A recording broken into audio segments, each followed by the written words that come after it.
go ahead and get BB Orlando started here.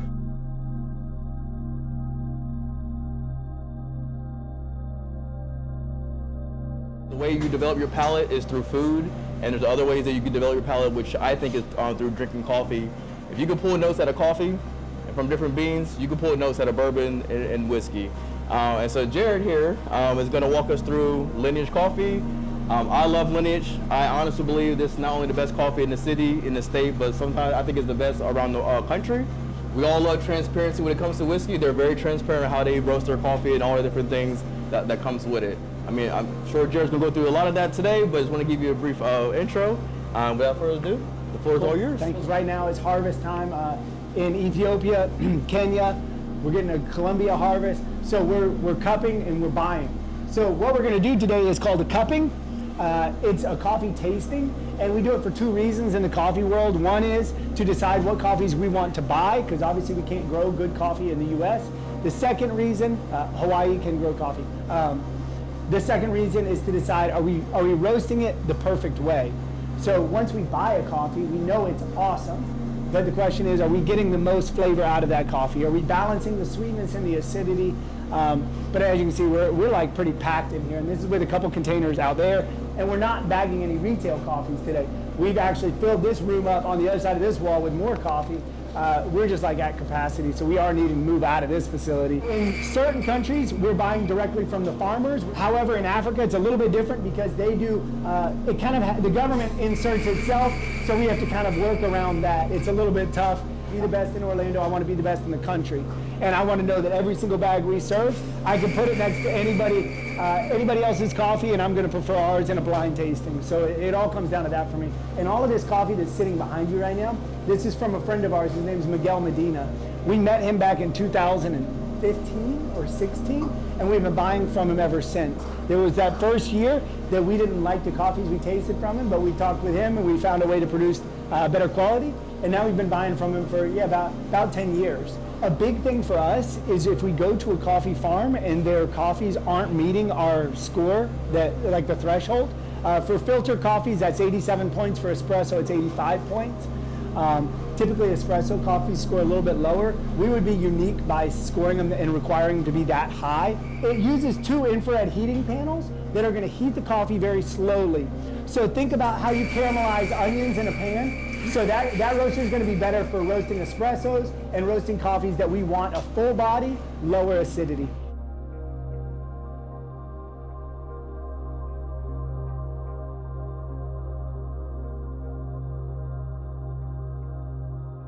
It's got a big cast iron. It's heavy as a tank. I mean, the drum and the faceplate are made out of cast iron, so it gets super hot, and it's got tons of airflow. With all that airflow, it's kind of like, it's very convective, and you know when you put something in the oven, it'll say 12 minutes if it's a regular oven, but if it's a convective oven, only do 10 minutes. It roasts faster, the coffees are going to be brighter, lighter body, more acidity, and more complexity a lot of times.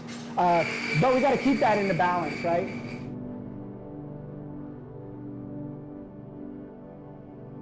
These are a lot of different coffees, and I'm going to explain to you what they are now, but I'm not going to tell you what you should expect to taste, because I don't want to influence your thoughts on that as you taste them.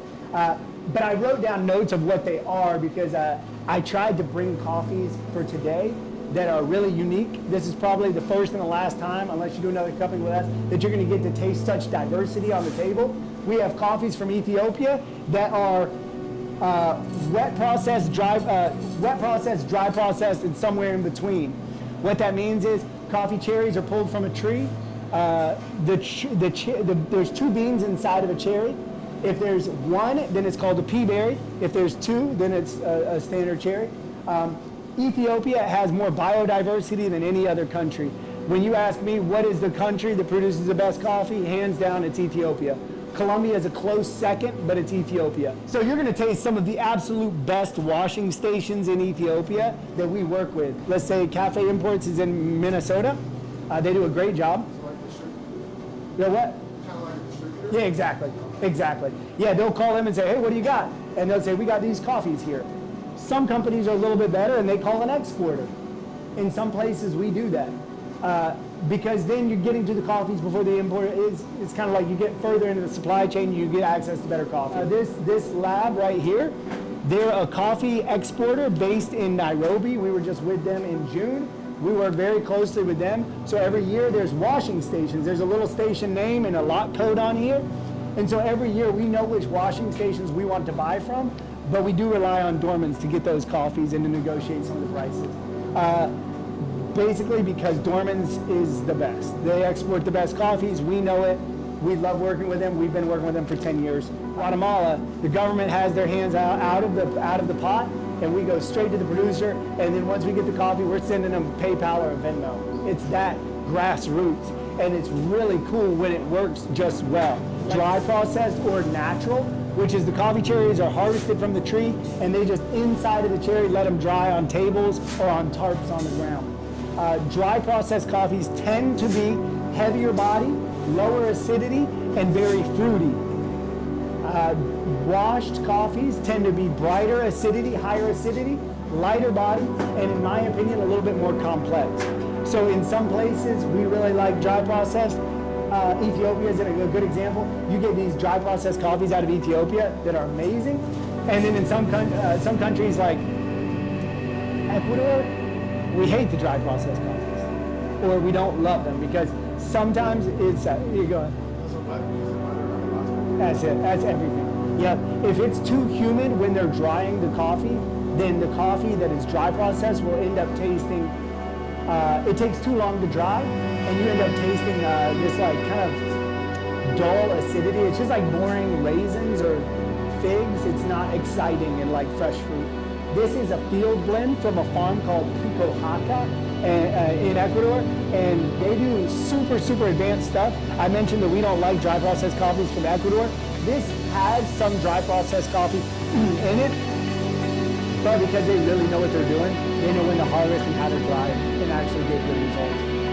So this is actually a great coffee that's on our menu right now. A light roast means weak coffee.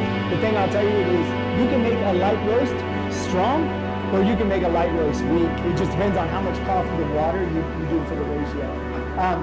Then this one's the darkest coffee on the table. You're gonna taste that. We call it dark and cozy. It's still a very well done coffee. We have an 85-point coffee using it for dark and cozy. So it's a very well done coffee. Typically, in my mind, if a coffee's roasted dark, you can't taste it. It's cheap and garbage. Like, that's kind of how it works. If you buy a cheaper coffee and you don't want anybody to know, roast it dark, because you're gonna roast out some of those defects.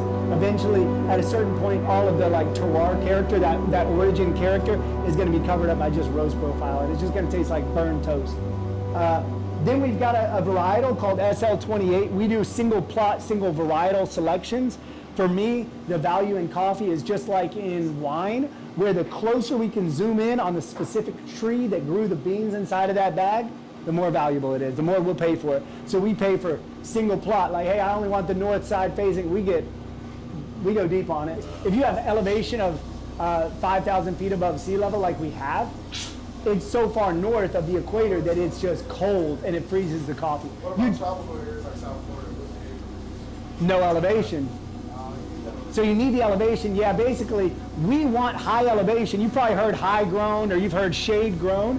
Those are all things that are going to prolong the coffee cherry maturation. So if we go to a low elevation, we'll see a flower, and 6 months later we have a cherry ready to harvest.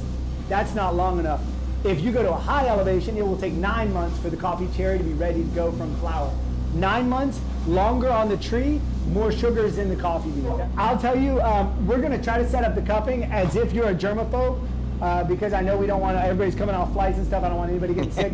What we will do normally, what we do is we grab a spoon and we skim it. Now don't forget, there's coffee grounds in this cup, but once we pour water and we do what's called breaking the crust, which Ryan did, all the coffee grounds go down to the bottom. What we're going to do, so I would say, so that we don't stir it up, you don't want to be stirring it up, we want to leave the grounds on the bottom and just get the liquid off the top. If you plunge the spoon in, it's going to create this little riptide and it's going to whip up some of the coffee ground. Try to take the edge of your spoon and just scrape off the liquid.